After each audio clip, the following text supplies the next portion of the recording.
प्रकृति से हमारा तात्पर्य इस संसार के सभी जीव जंतुओं, वनस्पतियों, भूमि, जल, वायु, अग्नि और आकाश से है। यह हमारे आसपास का वातावरण है जो हमें जीवन देता है और हमारे जीवन को संचालित करता है। प्रकृति के मुख्य घटक हैं: 1. भूमि, यह हमारे पैरों को सहारा देती है और हमें खनिज और धातु प्रदान करती है। 2. जल, यह हमें पीने के लिए पानी और स्नान करने के लिए जल प्रदान करता है। 3. वायु, यह हमें सांस लेने के लिए हवा प्रदान करती है। 4. अग्नि, यह हमें ऊष्मा और प्रकाश प्रदान करती है।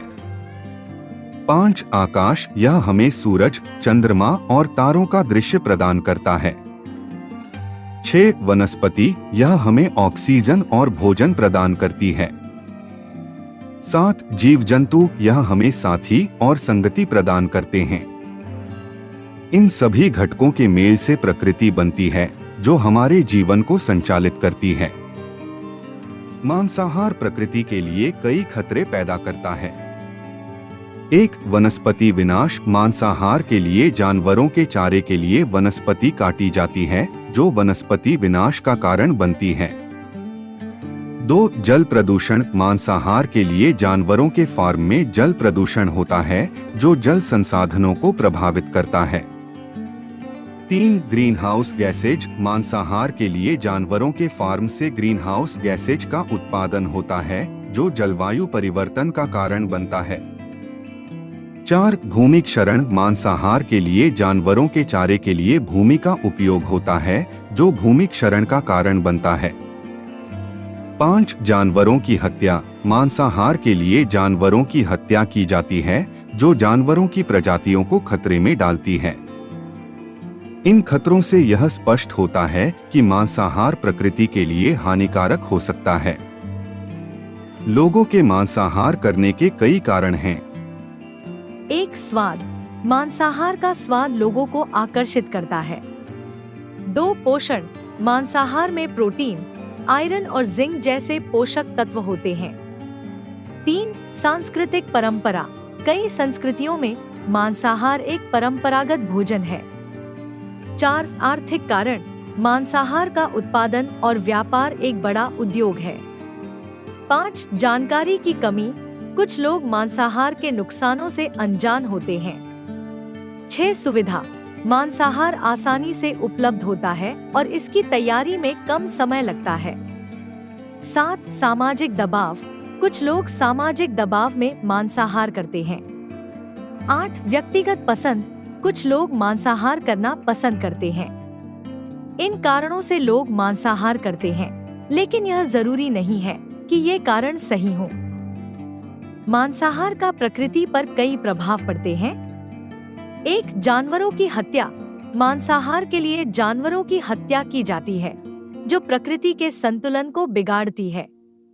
2. वनस्पति विनाश, मांसाहार के लिए जानवरों के चारे के लिए वनस्पति काटी जाती है जो वनस्पति विनाश का कारण बनती है। 3. जल प्रदूषण, मांसाहार के लिए जानवरों के फार्म में जल प्रदूषण होता है जो जल संसाधनों को प्रभावित करता है। 4. ग्रीन हाउस गैसेज, मांसाहार के लिए जानवरों के फार्म से ग्रीन हाउस गैसेज का उत्पादन होता है जो जलवायु परिवर्तन का कारण बनता है। 5. भूमि क्षरण, मांसाहार के लिए जानवरों के चारे के लिए भूमि का उपयोग होता है जो भूमि क्षरण का कारण बनता है। इन प्रभावों से यह स्पष्ट होता है कि मांसाहार प्रकृति के लिए हानिकारक हो सकता है। पशुपालन के दौरान सबसे ज्यादा उत्सर्जन पशुओं के चारे के उत्पादन से होता है। यह कुल उत्सर्जन के 58% हिस्से के लिए जिम्मेदार है। वहीं जानवरों की पाचन प्रक्रियाओं के दौरान 31% उत्सर्जन होता है। गाय, बैल, भेड़, बकरी और अन्य मवेशी जुगाली करने के दौरान काफी मात्रा में वातावरण में मीथेन छोड़ते हैं। वहीं पशुपालन के क्षेत्र में प्रसंस्करण और परिवहन के दौरान 7% और खाद के भंडारण के दौरान 4% गैस का उत्सर्जन होता है। पशुपालन के दौरान लगभग 87% मीथेन और नाइट्रस ऑक्साइड का उत्सर्जन मवेशियों की वजह से होता है, क्योंकि उनकी संख्या काफी ज्यादा होती है। ये आंकड़े सभी तरह के पशुओं के पालन से जुड़े हुए हैं। दूसरे शब्दों में कहें तो इसमें डेयरी फार्मिंग, पनीर, जिलेटिन और ऊन के उत्पादन के क्षेत्र भी शामिल हैं। उदाहरण के लिए दूध, मक्खन जैसे डेयरी प्रोडक्ट के उत्पादन के लिए गायों को पालने से काफी ज्यादा मीथेन का उत्सर्जन होता है।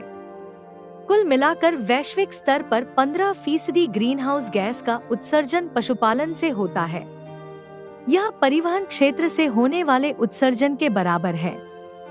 पशुओं से मिलने वाले खाद्य पदार्थ की तुलना में पौधों से मिलने वाले खाद्य पदार्थ के उत्पादन में ग्रीनहाउस गैस का उत्सर्जन कम होता है। उदाहरण के तौर पर 1 किलो चावल के उत्पादन में 4.45 किलो कार्बन डाइऑक्साइड के बराबर ग्रीनहाउस गैस का उत्सर्जन होता है। यह 1 किलो पोल्ट्री उत्पाद के उत्सर्जन से भी कम है। इसका मतलब है कि मांस की खपत पूरी तरह बंद करने से कार्बन फुटप्रिंट को कम करने में मदद मिल सकती है।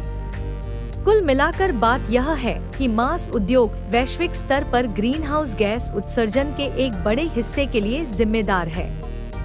यह न सिर्फ ग्लोबल वार्मिंग को बढ़ाता है बल्कि प्रत्यक्ष तौर पर पर्यावरण को भी प्रदूषित करता है। जो लोग बहुत अधिक मांस खाते हैं वे मांस की खपत को कम करके या पूरी तरह छोड़कर जलवायु संकट से लड़ने में मदद कर सकते हैं। यहाँ तक कि बीफ की जगह अन्य मांस खाकर ग्रीन हाउस गैस के उत्सर्जन को कम किया जा सकता है।